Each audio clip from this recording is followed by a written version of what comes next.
Bonjour, monsieur Jean-Paul Debèze. Bonjour. Alors, la bourse vote Trump. Oui, et sans problème et sans hésitation. Pour une raison de fond, c'est qu'elle est convaincue que grâce à la politique de M. Trump, depuis plusieurs années et qui continuerait, la croissance américaine sera plus forte. Et qu'elle sortirait du piège, d'une certaine manière, de sa croissance potentielle à 1,2 pour aller vers 1,4, 1,5, 1,6. Et donc que la promesse de croissance plus forte, peut-être vers 2, de Trump, qui était considérée comme impossible, serait tenue. Et M. Trump aussi est connu pour être parfois très véhément et faire peur vis-à-vis de la Chine, vis-à-vis de l'Iran. Il crée beaucoup de choses pour la croissance, mais il fait aussi beaucoup de risques. Oui, mais tout ceci converge.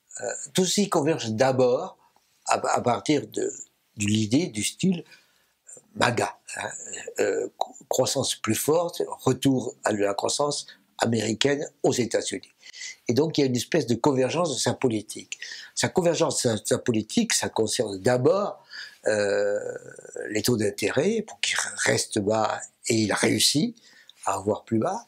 Deuxièmement, ça concerne aussi les taxes pour les faire baisser, il a promis de les faire baisser encore. Et donc tout ceci, si les taux d'intérêt sont plus bas et les taxes sont plus basses, ça fait plus de profit. S'il ajoute qu'il veut réduire les difficultés juridiques, les normes, etc., pour simplifier le business, tout ceci va bien. Et de fait, les profits des entreprises américaines augmentent. Et du coup, tout ça, ça contrecarre les risques internationaux qu'il a pu créer. Et alors, effectivement, parce que les risques internationaux qu'il a créés sont faits pour, en quelque sorte, faire revenir à terme des activités qui étaient en Chine ou ailleurs, aux États-Unis ou à proximité des États-Unis. Qu'est-ce que c'est que la proximité des États-Unis? Le Canada et surtout le Mexique. Et donc, d'une certaine manière, à faire revenir des activités qui étaient parties essentiellement en Chine, à proximité d'un territoire qui est, au fond, contrôlé par les États-Unis, c'est sa logique. Mais vous voyez bien à quel point tout ceci est additif et tout ceci marche. Ce qui marche très vite, c'est les impôts, marche vite, c'est les taux d'intérêt, marche vite aussi, ce sont les régulations, marche moyennement vite, mais finit par marcher, ce sont les attaques violentes contre la Chine, contre la prochaine, ça va être contre l'Europe, pour que des activités qui étaient au fond faites là-bas soient faites chez lui. Donc il y a une stratégie au final assez brillante, qu'on pourrait dire, de Trump, et qui pourrait fonctionner, de créer au final du risque ailleurs, pour que les gens aient intérêt à revenir et à relocaliser des activités en Amérique. C'est brillant, si vous voulez, ça s'appelle du protectionnisme. Ce sont des protectionnismes intégrés dans lesquels, avec sa puissance, il arrive à tout faire fonctionner ensemble. En ajoutant une chose, la puissance du dollar, qui est effectivement la monnaie qui est inévitable à l'heure actuelle, d'autant plus que la Chine est en difficulté. Donc vous voyez bien à quel point il y a une sorte de primat du dollar qui joue. La deuxième chose, c'est que c'est la puissance militaire incontestable. La troisième chose, c'est que c'est une puissance juridique, puisque ce qui est une loi américaine est une loi qui vaut partout.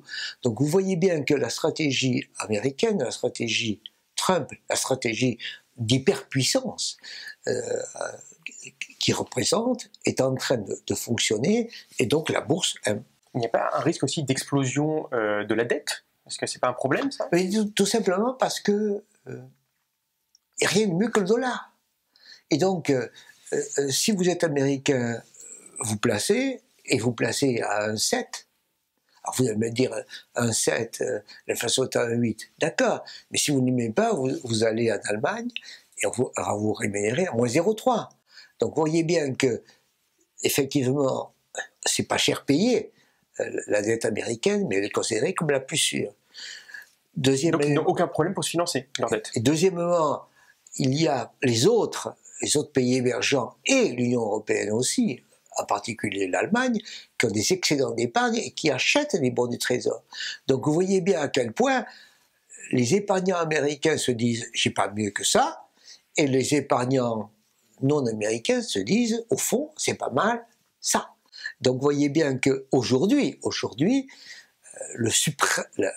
quelque sorte le primat du dollar fait que le déficit budgétaire n'est plus un problème.